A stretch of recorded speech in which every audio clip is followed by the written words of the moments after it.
Ustadz, emang benar keturunan Nabi masih ada? Kan keturunan Nabi itu terputus. Karena setiap anak itu bernisbatkan kepada ayahnya, bukan kepada ibunya. Sedangkan anak-anak Nabi Muhammad itu yang laki-laki telah meninggal dunia, tinggal yang perempuan. Seperti Sayyidatul Fatimah, Sayyidati Ummi Kulsum, Sayyidati Ruqayyah. Lalu bagaimana bisa dikatakan keturunan Nabi, ya tidak terputus. Bukan hanya sekarang kalimat itu datang.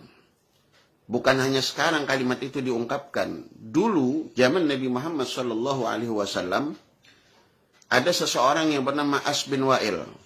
Dan juga ada seseorang yang bernama Walid bin Mughirah.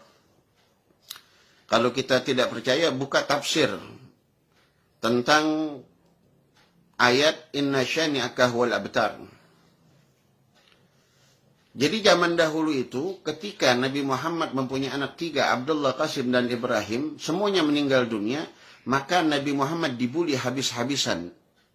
Nabi Muhammad diledek habis-habisan, Inna Muhammad abtar, sesungguhnya Muhammad itu terputus keturunannya, nggak punya penerus daripada perjuangannya.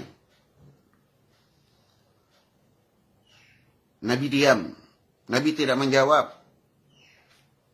Sebab setiap jawaban Nabi tergantung wahyu yang Allah berikan. Ternyata apa?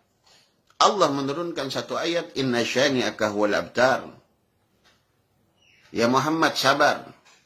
Sesungguhnya orang-orang yang membenci engkau, merekalah orang-orang yang terputus. Jadi di dalam ayat tersebut ada kalimat syani'aka. Kalimat syani'aka ini dari kata syana'an. Makna syana'an ini kebencian. Kebencian yang ditaruh bukan pada tempatnya. Yang berasal dari iri, dengki. Jadi zaman dahulu itu udah ada. Makanya abtar ini kebencian yang tidak mendasar. Kebencian yang tidak ditempatkan pada tempatnya. Kebencian yang lahir dari sifat iri dan dengki terhadap seseorang. Nah mereka iri kepada Nabi. Mereka dengki kepada Nabi. Sehingga mengatakan keturunan Nabi terputus. Barulah Nabi Muhammad SAW mengatakan di dalam satu hadisnya yang diriwayatkan oleh Sayyidina Umar bin Al-Khattab. Hadis ini diriwayatkan oleh Imam Tabrani. An Umar bin Al-Khattab radhiyallahu ta'ala anhu. Sami'tu Rasulullah sallallahu alaihi wasallam yaqul, kullu bani unsa fa inna asabatahum li abihim. ما خلق ولد فاطمة فإن أنا أصابتهم وأنا أبوهم. Bahkan di riwayat lain, redaksi lain dikatakan فإن أنا أصابتهم وأنا أبوهم وأنا وليهم. Bahwa sesungguhnya setiap anak-anak yang lahir daripada rahim ibunya yang perempuan itu, mereka dinisbatkan kepada ayah mereka. Ma khala walada Fatimah. Kecuali anak-anak daripada Sayyidatul Fatimah, mereka bernasabkan kepada Sayyidatul Fatimah.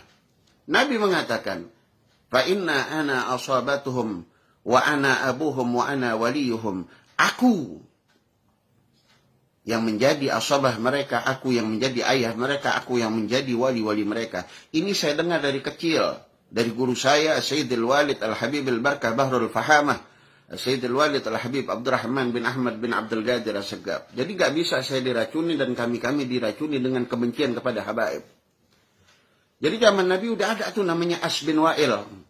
Udah ada namanya Walid bin Mughirah. Nah mereka diputuskan nasabnya. Maksudnya apa? Nggak punya anak. Mereka punya anak. Mereka punya anak. Walid bin Mughirah punya anak 11. Semuanya tidak meneruskan perjuangannya daripada Walid bin Mughirah untuk membenci Nabi Muhammad. Bahkan anaknya mencintai Nabi Muhammad yang bernama Sayyidina Khalid bin Walid. As bin Wa'il bencinya kepada Nabi Muhammad. Namun kebencian itu tidak diteruskan kepada anaknya. Sehingga anaknya menjadi orang yang mencintai Nabi yang bernama Sayyidina Amr bin As. Dan kebencian ini terus berjalan. Setiap zaman, setiap waktu ada orang yang membenci keluarga Nabi Muhammad. Bahkan ketika terjadi Karbala, semua keluarga Sayyidina Husain dibantai. Dibunuh. Digembar-gemborkan pada saat itu sesungguhnya Husain sudah tidak punya keturunan. Rasulullah tidak punya dzurriyyah. Ternyata Allah selamatkan satu anak daripada Sayyidina Husain yang bernama Sayyidina Ali Zainal Abidin. Dikala itu Allah berikan sakit pada beliau sehingga beliau tidak ikut berperang. Allah selamatkan beliau sehingga mempunyai keturunan yang bernama Sayyidina Muhammad al-Baqir. Lalu punya keturunan lagi namanya Sayyidina Ja'far Shadiq. Lalu punya keturunan yang lagi yang nama Muhammad An-Najib. Sayyidina Muhammad An-Najib punya anak namanya Sayyidina Isa Ar-Rumi. Sayyidina Isa Ar-Rumi punya anak namanya Sayyidina Ahmad Al-Muhajir. Keturunan Nabi yang pertama kali hijrah ke Yaman sehingga dinamakan Al-Muhajir.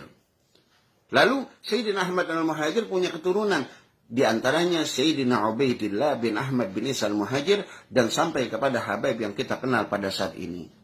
Jadi kalau bicara kebencian kepada Habib dari zaman dulu sudah ada. Kebencian kepada dzurriyyah Nabi sudah dari dulu sudah ada.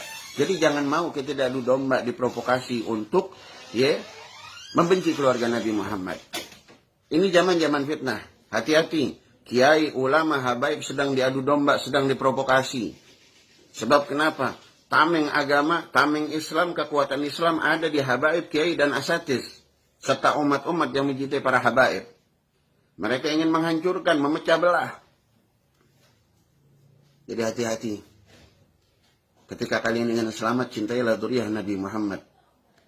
Sebab saya pernah mendengar perkataan guru saya daripada hadis Nabi Muhammad sallallahu alaihi wasallam, "Man mata ala bughdi ali Muhammadin, mata Yahudiyan aw Nasraniyan." Siapa orang yang ketika mati masih menyimpan kebencian kepada dzurriyyahnya Nabi Muhammad, keluarganya Nabi Muhammad, maka ingat dia akan mati dalam keadaan Yahudi dan Nasrani. Naudzubillahi min dzalik. Ayo kita buang masalah-masalah itu, dan antum yang menggembar-gemborkan putusnya nasab Nabi Muhammad, tanggung jawab dunia akhirat. Kalian akan diminta pertanggungjawabannya oleh Nabi Muhammad SAW. Kalian telah menyakiti keturunan Nabi Muhammad. Hati-hati kalian. Sebanyak apapun ilmu yang kalian punya, sehebat apapun kealiman beliau kalian, sehebat apapun karya ilmiah kalian, tetapi kalian telah memecah belah umat dengan habaib. Hati-hati. Ya, semoga Allah berikan hidayah mereka, orang-orang yang membenci habaib, sehingga mereka cinta kepada habaib, agar dunia ini Allah berikan keselamatan. Wassalamualaikum warahmatullahi wabarakatuh.